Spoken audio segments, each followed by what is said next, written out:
l'amour avec accent, de l'absence des tabous et de l'importance du service militaire dans les vies amoureuses à Tel Aviv.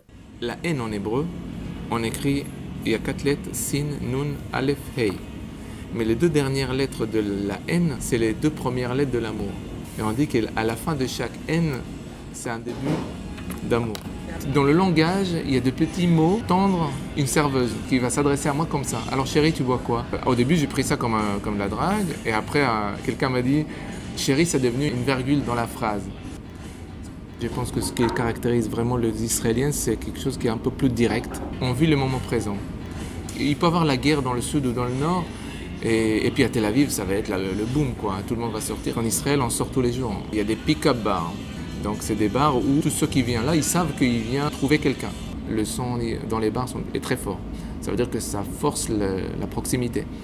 Donc forcément, quand tu veux échanger avec quelqu'un, tu es obligé vraiment de s'approcher d'elle. Voilà, donc tu lui parles de l'oreille, elle te répond dans l'oreille. Donc... Non, cette génération en Israël n'a pas de tabou. On parle de tout, on passe à l'acte très vite. Il y a l'homosexualité qui est vachement présente, donc les gens essayent, les jeunes qui ne sont pas forcément bi, mais ils veulent essayer tout aujourd'hui. Il y a 20 ans, c'était soit tu es homo, soit tu n'es pas. Aujourd'hui, je sens que tout le monde en parle ouvertement. Tout le monde dit, si ça vient, si un Israélien il voit deux nanas, ça ne va pas l'empêcher de proposer, de finir la soirée avec toutes les deux. À 18 ans, on va tous à l'armée. Mais déjà, le fait de quitter la maison des parents et aller vivre dans des situations, on va dire, extrêmes pour les plupart, fait qu'on est beaucoup plus vite très viril. On est sportif, donc du coup, on a beaucoup plus de confiance en nous.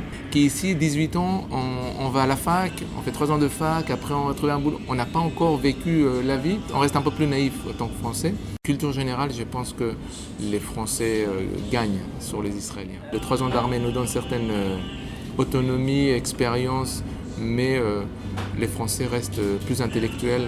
Les Israéliens vont faire des conneries, ils vont sortir, ils vont danser, ils vont faire la fête. Les Français vont échanger, vont discuter. Et aujourd'hui, la famille, on va dire, s'impose moins. Mes parents, par exemple, pour moi, ils m'ont dit, si ta copine ne va pas se convertir, elle ne rentre pas chez nous. Et on n'était pas ultra-orthodoxe. Aujourd'hui, mes enfants, ils ont des copains, copines non juifs. Ma mère me dit, ça sera bien s'ils trouvent un juif. Voilà, mais moi, je ne vais pas les forcer à se marier avec un juif. En tout cas, on s'appuie beaucoup sur les parents. Déjà, il y a le Shabbat. Tous les vendredis soirs, chaque semaine, on fait le Shabbat chez les parents. Et aujourd'hui, ils vont trouver des solutions. Ils font des mariages civils à l'étranger et du coup revenir. Il y a beaucoup de divorces, donc beaucoup de tromperies. En fait, la première cause de divorce, c'est le mariage. On va dire, les hommes retrouvent une certaine liberté. Ils n'ont pas envie de se caler avec une femme qui a déjà 2 ou 3 enfants. Je vois ma soeur, par exemple, elle reste avec son mari parce que séparés, ça va être difficile. Qui restent ensemble et qui se convainquent qu'ils sont bien dans l'amour, mais c'est parce que c'est financier. On voit bien que les divorcés ont du mal. Je pense qu'un Israélien et une Palestinienne, ça risque d'être compliqué, ouais. Même si l'amour est plus fort que tout. En tout cas, s'ils veulent vivre là-bas, s'ils veulent aller vivre en Europe, pas de problème. Quand il y a une relation entre juifs et arabes qui vivent ensemble, en Israël, c'est la une des journaux, quoi. Je veux dire, si ça arrive, on l'entend. Malheureusement, il y en a, mais c'est peu, parce que c'est compliqué. Si c'est palestinien et israélien, alors elle est déjà rejetée de sa communauté, vu qu'il n'y a pas de relation diplomatique, on va dire, viable, et où habiter. Déjà, si elle vient là, elle est mal acceptée là-bas, elle perdra sa famille, et lui, s'il va là-bas, il ne pourra pas vivre, il est israélien.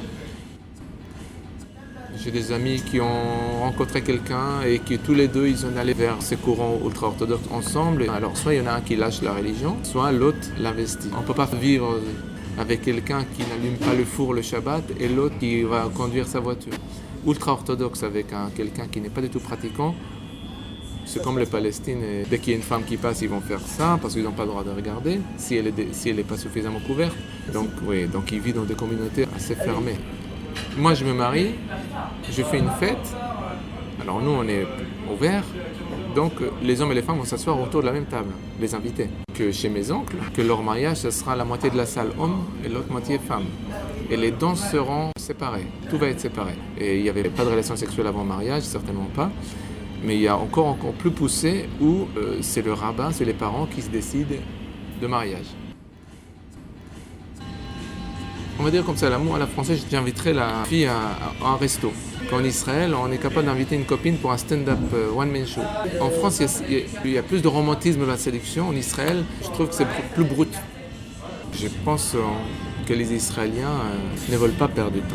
Tout peut arrêter à tout moment. Et donc voilà, il faut profiter. Et donc, j'accompagne des personnes handicapées en vacances.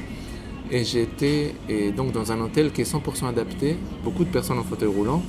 C'était le noyau de l'amour. Parce que j'ai voyé des gens handicapés avec leurs enfants ou leur femme ou leur mari, avec la personne handicapée qui continue à vivre leurs vacances ensemble.